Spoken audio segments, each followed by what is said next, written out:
الحمد لله رب العالمين والعاقبة للمتقين والصلاة والسلام على سيدنا محمد وعلى آله وأصحابه أجمعين أما بعد فقد قال الله تعالى في القرآن الكريم بعد أعوذ بالله من الشيطان الرجيم بسم الله الرحمن الرحيم ألست بربكم قالوا بلى شهدنا صدق الله العلي العظيم. புகழும் புகழ்ச்சியும் ஏகையவனாகிய அல்லாஹ் மீது உண்டாகட்டுமாக. சலாம் என்ற கருணையும் சாந்தி என்ற ஈடற்றமும் நமது கண்மணி நாயகம் ரசூலுல்லாஹி ஸல்லல்லாஹு அலைஹி வஸல்லம் அவர்கள் மீதும் அவர்களுடைய அடிச்சூழலை அப்படியே பின்பற்றிய உத்தம சத்திய சஹாபாக்கள், தாபிஈன்கள், தபஅ தாபிஈன்கள், நாதாக்கள், ஷுஹதாக்கள், குறிப்பாக இப்புனிதமிக்க ரமலான் மாதத்தில் ஒன்று கொண்டிருக்கக்கூடிய நம் அனைவர்கள் மீதும் அல்லாஹ்வின் அருளும் என்றொன்றும் பற்றாத நின்று மட்டுமாக. ஆமீன். கண்ணியத்துக்குரிய அல்லாஹ் நல்லடியார்களே, இப்பொழுது சூரத்துல் அராஃப் என்று சொல்லக்கூடிய ஒரு அற்புதமான ஒரு சூரா நமக்கு முன்னால் ஓதி காட்டப்பட்டது. இந்த சூறாவில் அல்லாஹ் ரப்புல் இஸ்ஸத் ஏராளமான வரலாற்றுகளை, இதற்கு முன் வாழ்ந்த நபிமார்களின் வரலாற்றுகளை, ஏராளமான வரலாறுகளை இதில் கூறி காட்டியிருக்கின்றான். மூசா அலைஹி வஸல்லம் அவர்களுடைய வரலாறு, மூசா அலைஹி வஸல்லம் அவர்கள் அல்லாஹுவை பார்க்க நினைத்தது, அல்லாஹ் அதற்காக அவர்களுக்கு வழங்கிய சில உபதேசங்கள், பிறகு அல்லாஹுவை பார்க்கும் பொழுது அந்த மலை சுக்குநூறாக போனது, இன்னும் இது போன்ற ஏராளமான வரலாற்றுகள், நிகழ்வுகளை அல்லாஹ் ரப்புல் இஸ்ஸத் இந்த சூறாவில் நமக்கு முன்னால இங்க ஓதி காட்டப்பட்ட ஆயத்துக்கள்ல நம்ம பார்த்தோம். அதே போன்று இன்னும் சில இடங்கள்ல அல்லாஹ் ரப்புல் இஸ்ஸத் மர்மையினுடைய சில சிந்தனைகளையும் இந்த ஆயத்தில் கூறி காட்டியிருக்கின்றான். அதாவது ஓதப்பட்ட சில வசனங்கள்ல தராஸ், மீசான் என்று சொல்லக்கூடிய தராசை பற்றி, நாளை மறுமையில் நாம் நம்பக்கூடிய அந்த தராசை பற்றி சொல்லி காட்டியிருக்கின்றான். இன்னும் மர்மையினுடைய சிந்தனையை ஊற்றக்கூடிய இந்த சிராத்துல் முஸ்தகீம் பாலத்தை ரப்புல் இஸ்ஸத் சொல்லி காட்டியிருக்கின்றான். அதாவது சிராத்துல் முஸ்தகீமுடைய பாலம். அதே போன்று இதில் சில இடங்களில் சூரத்துல் அராஃப், அராஃப் என்று சொன்னால் அதிகமான வரலாறுகள் என்பதாக பொருள். அதே போன்று அல்லாஹ் ரப்புல் இஸ்ஸத் இந்த வசனங்களில், சில வசனங்களில் நாளை மறுமை நாளில் சொர்க்கவாசி, நரகவாசி என்று இரு தரப்பு மக்கள் சொர்க்கத்துக்கு, சில பேர் சொர்க்கத்துக்கு போயிடுவாங்க. கேள்வி கணக்கு பிறகு, சிராசுக்கு பிறகு, அந்த சிராத்துல் முஸ்தகீம் பாலத்துக்கு பிறகு சில மக்கள் சொர்க்கத்துக்கு போயிடுவாங்க, சில மக்கள் நரகத்துக்கு போயிடுவாங்க. ஆனா இன்னும் சில மக்கள் சொர்க்கத்துக்கும் போகாம நரகத்துக்கும் போகாம, சொர்க்கத்துக்கும் நரகத்திற்கும் இடையில் அல்லாஹ் ரப்புல் இஸ்ஸத் ஒரு தடுப்பு சுவரை ஏற்படுத்துவான். அந்த தடுப்பு சுவரில் சில நபர்கள் இருப்பார்கள். சில ரிவாயத்துகள்ல வருது, அவங்க யார் என்று சொன்னா, சில ரிவாயத்துகள்ல அவங்க நீதிவான்கள். அல்லாஹ் ரப்புல் இஸ்ஸத் தன்னுடைய நீதத்தை அங்க நிலைநாட்டுவான். சில இடங்கள்ல சில மனிதர்களை தேர்வு செஞ்சு அவர்களை நீதிமான்களாக அந்த இரண்டு சொர்க்கத்துக்கும் நரகத்துக்கும் மத்தியில் உள்ள அந்த சுவற்றில் அவர்களை நிக்க வச்சு அனைத்து மனிதர்களையும் சொர்க்கவாசி யாரு, நரகவாசி யாரு என்பதாக நீதி சொல்லக்கூடிய நீதிமான்களாக ஆக்குவான். அவர்கள் அந்த இடத்துல நிற்பாங்கன்னு சொல்லப்படுது. இன்னும் சில வசனங்கள்ல, சில ரிவாயத்துகள்ல இப்படி சொல்லப்படுது, அவர்கள் யார் என்று சொன்னால், அதாவது யாரெல்லாம் அல்லாஹ்வுக்கு இணை வைத்தார்களோ, யாரெல்லாம் அல்லாஹ்வுக்கு மாறு செய்தார்களோ அவர்கள் அனைவரும் நரகத்துக்கு போயிடுவாங்க. யாரெல்லாம் அல்லாஹ் இணை வைக்காமல் நீதமான முறையில் அவன் சொன்ன கட்டளைகளை ஏற்று நடந்தார்களோ அவங்க சொர்க்கத்துக்கு போயிடுவாங்க.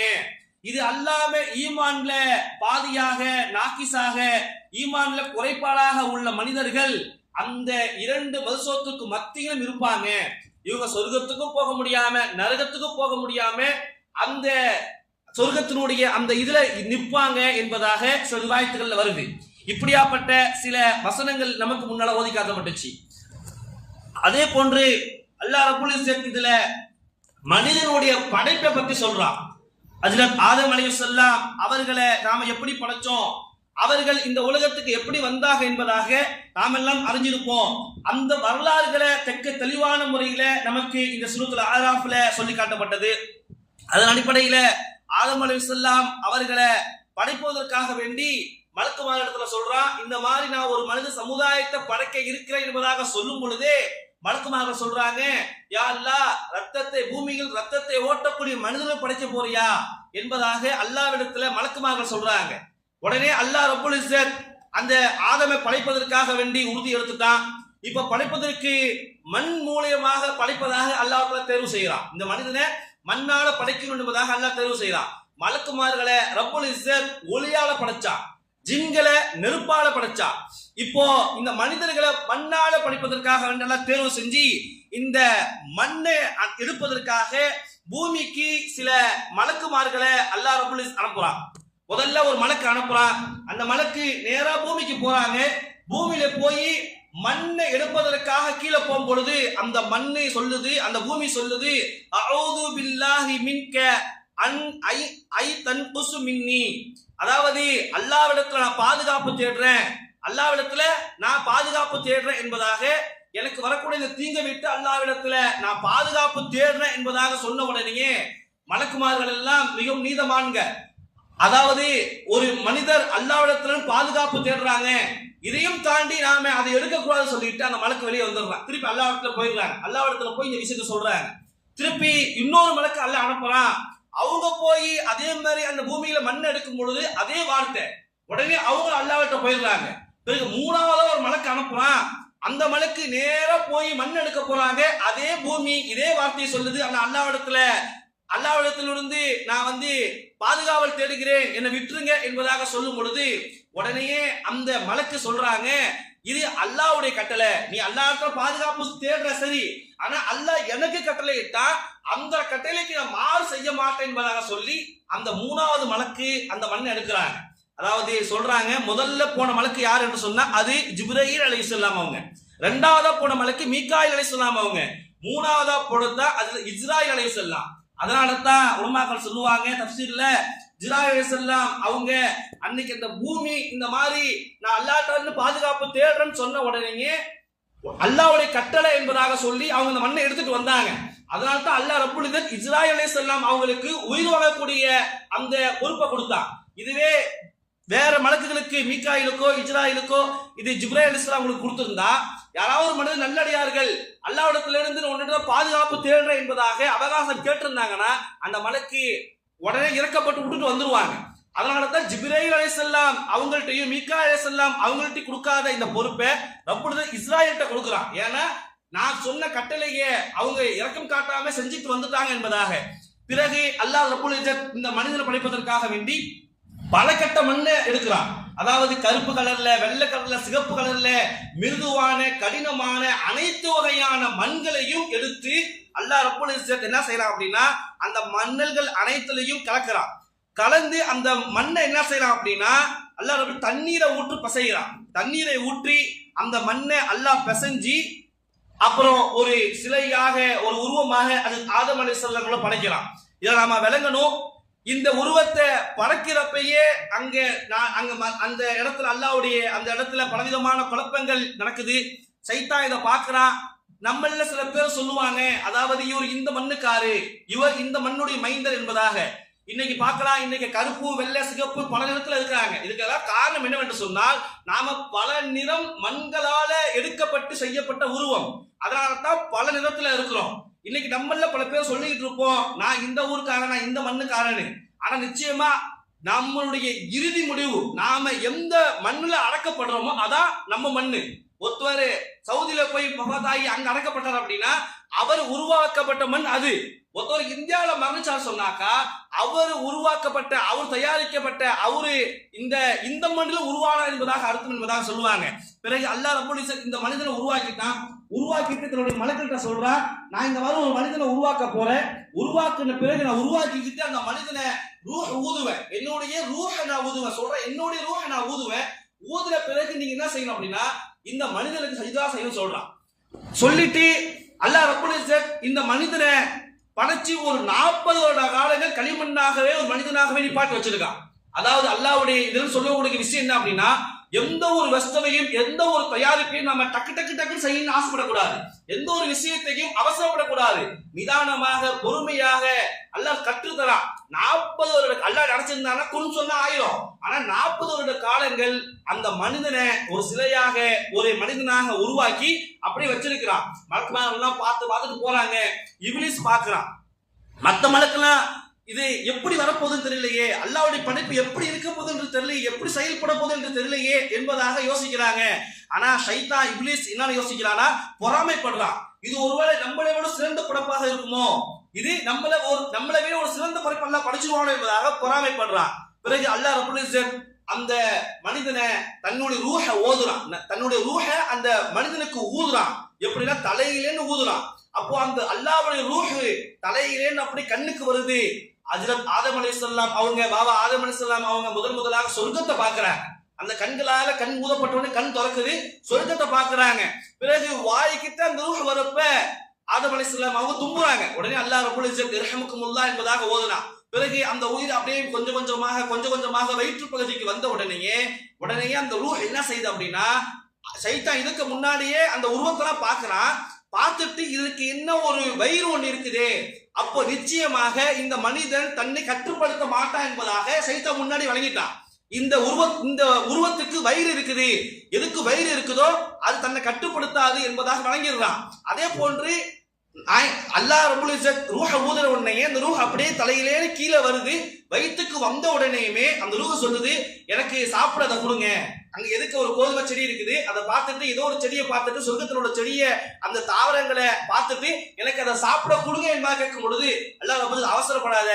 அல்லாஹ் சுப்ஹானஹு சொல்றான், மனிதன் அவசரக்காரன். இப்பதான் அல்லாஹ் ரப்பல் இஸ்ஸத் அதை உடனேயே அந்த ரூஹ ஊதுறான். உடனேயே இந்த வயிற்று என்ன செய்யுது அப்படின்னா அப்படியே கேட்குது, சாப்பாட்டை கேட்குது. உடனே அல்லாஹ் ரப்பல் இஸ்ஸத் சொல்றான், அவசரக்கார மனிதன் என்பதாக இந்த ஓதப்பட்ட ஆயத்துல ஓதுறான். பிறகு அப்படியே முழுமையாக ரூஹ் கால் வரைக்கும் வந்த பிறகு மலக்குமார் எல்லாம் பார்க்கறாங்க. உடனே அல்லாஹ் ரப்பல் இஸ்ஸத் மலக்குமார் சஜ்தா செய்யுங்க என்பதாக சொல்றான். எல்லா மலக்குமாரும் சஜ்தா செஞ்சிடறாங்க. அப்போ முதலாக அது மீகாயில் அலைஹிஸ்ஸலாம் தான் முதல் சஜ்தா செய்யறாங்க. அனைத்து மலக்குமாரும் காட்டிலும் மீகாயில் அலைஹிஸ்ஸலாம் முதலாக சஜ்தா செஞ்சிட்டாங்க. பிறகு அனைத்து மலக்குமார்களும் சஜ்தா செய்யறாங்க. சஜ்தா செஞ்ச உடனேயே இதுல சொல்லப்படுது, அது மீகாயில் அலைஹிஸ்ஸலாம் அவங்க சஜ்தா செஞ்ச உடனேயே அல்லாஹ் ரப்பல் இஸ்ஸத் அவங்களுடைய நெற்றியில முழு குர்ஆனுடைய ஆயத்தை எழுதிட்டான். முதல் சஜ்தா செஞ்சதுக்காக வேண்டி மீகாயில் அலைஹிஸ்ஸலாம் நெற்றியில முழு குர்ஆனுடைய ஆயத்தையும் அல்லாஹ் எழுதி வச்சிருக்கான் என்பதாக சில ரிவாயத்தில் வருது. இப்போ அனைத்து மலக்குமார்களும் சஜ்தா செய்யறாங்க. ஆனா இப்லீஸ் மட்டும் சஜ்தா செய்யல. உடனேயே இப்லீஸ் சஜ்தா செய்யல. உடனேயே அல்லாஹ் ரப்பல் இஸ்ஸத் என்ன என்பதாக காரணங்களை கேட்கிறான். இப்போ அனைத்து மனிதர்களுக்கும் சஜ்தா செஞ்ச பிறகு ஆதம் அலைஹிஸ்ஸலாம் அவங்கள்ட்ட அல்லாஹ் சொல்றான், நீங்க என்ன செய்யுங்க, மலக்குகிட்ட போய் சலாம் சொல்லுங்க. மலக்குமார்கிட்ட சலாம் சொல்லுங்க. சொன்ன உடனே ஆதம் அலைஹிஸ்ஸலாம் அவங்க அஸ்ஸலாமு அலைக்கும் சொல்றாங்க. உடனே மலக்குமார்கள் வ அலைக்கும் ஸலாம் வ ரஹ்மத்துல்லாஹி வ பரக்காத்துஹு சொல்றாங்க. உடனே அல்லாஹ் தஆலா சொல்றான், ஓ ஆதமே இந்த வாக்கியத்தை பார்த்துக்கங்க, நீங்க சலாம் சொன்னீங்க, ஆனா அவங்க பதில் என்ன சொன்னாங்க, வெறும் வலைக்கும் சலாம் சொல்லல, வ ரஹ்மத்துல்லாஹி வ பரக்காத்துஹு சொல்றாங்க.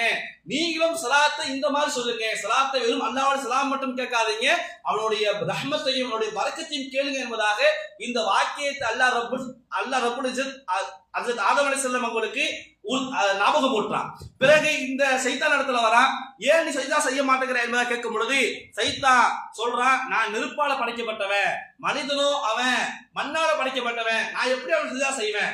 ஆனா அசல்ல நெருப்பா மண்ணா என்று பார்த்தால் மண் தான் சிறந்தது.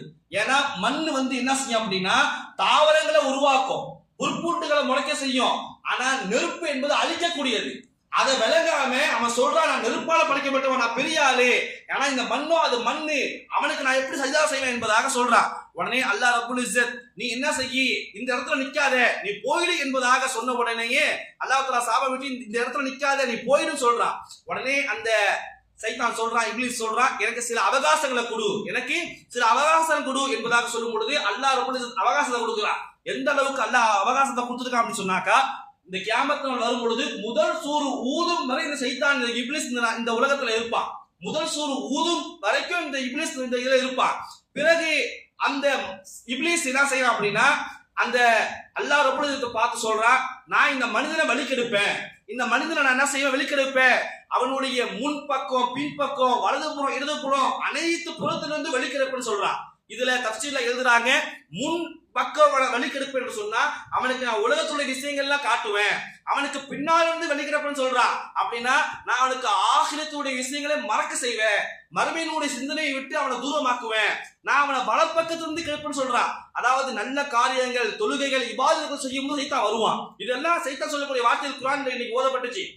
பிறகு நான் அவனுக்கு இடப்பக்கிலிருந்து நான் அவனுக்கு தீங்கு செய்வேன் என்பதாக அல்லாஹ் ரப்பல் இஸ்ஸத் இந்த குர்ஆனுடைய வசனங்களை ஓதி காட்டுறான். ஆனா சைத்தான் நான் மேலிருந்து வெளிக்கிருப்புன்னு சொல்லவே இல்லை. ஏன் சொல்லுது அப்படின்னா, அல்லாஹ்வுடைய ரஹ்மத் வானத்திலிருந்து பூமிக்கு இறங்கிக்கிட்டே இருக்கு. அல்லாஹ்வுடைய ரஹ்மத் வானத்திலிருந்து பூமியில் இறங்கிக்கிட்டே இருக்கு. அல்லாஹ்வுடைய ரஹ்மத்தை யாராலையும் தடுக்க முடியாது. அதனாலதான் சொல்லுவாங்க, நீங்க உணவு சாப்பிடும் பொழுது நீங்க எடுத்தோடு நடுவுல சாப்பிடாதீங்க, ஏன்னா அல்லாஹ்வுடைய பரக்கத்து இறங்குது, ரஹ்மத் இறங்குது, ஓரப்பருகிலிருந்து சாப்பிடுங்க என்பதாக ஹதீஸ்ல சொல்லப்பட்டிருக்குது. அதே போன்று அவன் சபதம் விட்டு போயிட்டான். இப்போ அந்த ஹஜ்ரத் ஆதம் அலைஹிஸ்ஸலாம் அவங்க என்ன செய்றாங்க அப்படின்னா, சொர்க்கத்துல இருக்கிறாங்க. சொர்க்கத்துல அவங்களால நிம்மதியான முறையில் தூங்க முடியல, அவங்களுக்கு துணை கிடையாது. உடனே அல்லாஹ் ரப்பல் இஸ்ஸத் என்ன செய்யலாம் அப்படின்னா, அவங்களுக்கு துணையாக அவங்களுடைய வலா எலும்பிலிருந்து ஹஜ்ரத் ஹவ்வா அலைஹிஸ்ஸலாம் அவங்கள அல்லாஹ் என்ன செய்யறான் அப்படின்னா வெளியாக்குறான். ஹவ்வா அலைஹிஸ்ஸலாம் அவங்கள படைச்சி அவங்கள வெளியாக்குறான். வெளியாக்கி அவங்க 2 பேரும் என்ன செய்யறாங்க அப்படின்னா, சொர்க்கத்துல பல வருடங்கள், கிட்டத்தட்ட 36 வருடங்கள் சொர்க்கத்துல இருந்தாங்க. 36 வருடங்கள் எல்லாம் டக்கு டக்குன்னு உடனே நடந்துடல. 36 வருடங்கள் அந்த சொர்க்கத்திலேயே இருக்கிறாங்க. சைத்தான் அப்பயே என்ன செய்யணும் அப்படின்னா அவங்களுக்கு எடுக்க ஆரம்பிச்சுட்டான். இப்போ நமக்கு யோசனை வரும், சைத்தான் அல்ல வெளியே போன்னு சொல்லிட்டான், எப்படி சொர்க்கத்துக்குள்ள சைத்தான் வந்திருப்பான், சொர்க்கத்துக்கு சைத்தான் போயிருப்பானா என்பதாக. அப்ப சொல்லப்படுது, அந்த சொர்க்கத்துக்கு போவதற்கு அவனுக்கு ஒரு பாம்பு என்ன செஞ்சு அப்படின்னா துணை, அவனுக்கு பாம்பு தான் அவனுக்கு துணை நின்றுச்சு.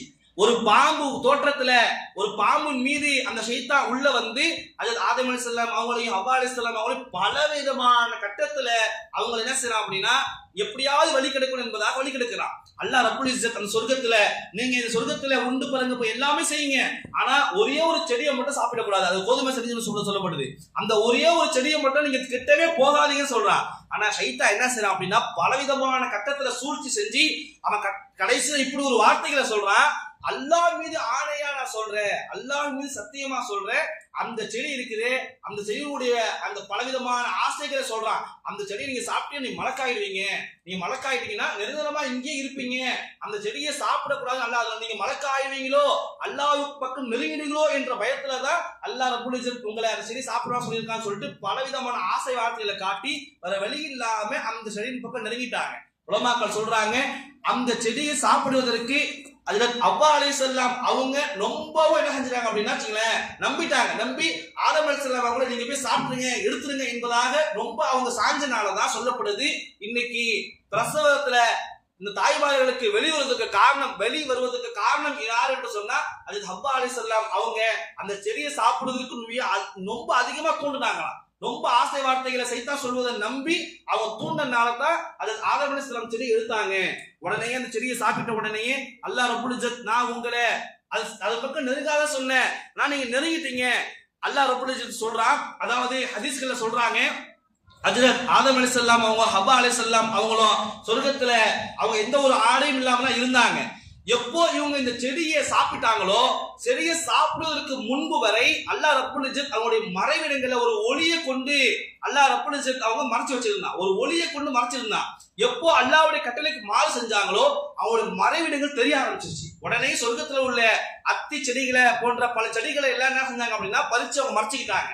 சில ஹதீஸ்கள்ல வரும், அல்லாஹ் ரப்பல் இஸ்ஸத் தன்னுடைய ஒளியை கொண்டு பலவிதமான சஹாபாக்களுக்கும் நேர்வழி காட்டியிருக்காங்க என்பதா வரும். ஒரு முறை ஒரு சஹாபி அவங்க இசாவுடைய தொழுகையை தொழுதுட்டு தாமதமாக வீட்டு பக்கம் போவாங்க. அதாவது ஹுசைத் இப்னு ஹுரைரா ரலியல்லாஹு அன்ஹு சொல்லக்கூடிய ஒரு சஹாபி இசாவுடைய தொழுகையை தொழுதுட்டு அவங்க வீட்டு பக்கம் போய் கொண்டிருக்கிற சூழ்நிலை சரியான இருட்டு.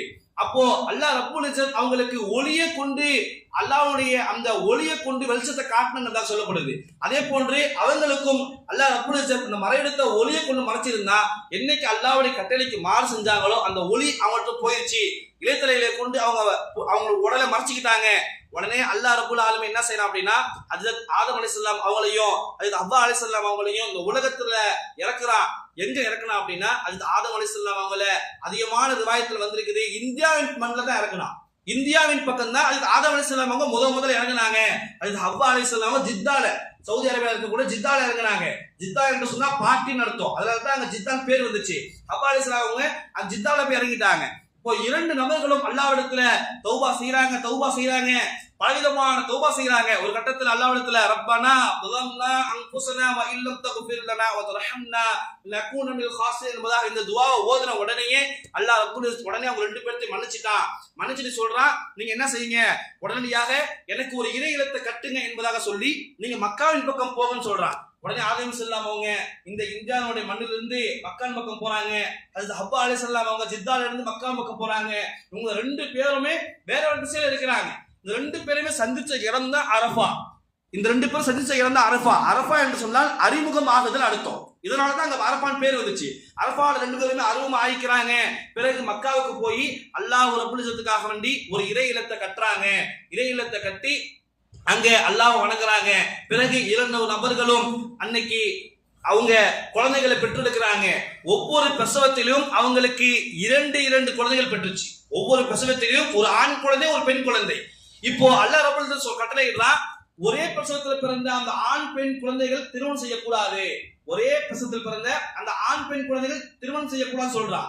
அடுத்த பிரசவத்துல ஒரு ஆண் பெண் பிறக்குது. அப்ப முதல்ல பிறந்த அந்த ஆணும் ரேட்டா பிறந்த இந்த பெண்ணு திருமணம் செஞ்சுக்கிட்டாங்க, இந்த பெண்ணும் அந்த ஆண் திருமணம் செஞ்சுக்கிட்டாங்க.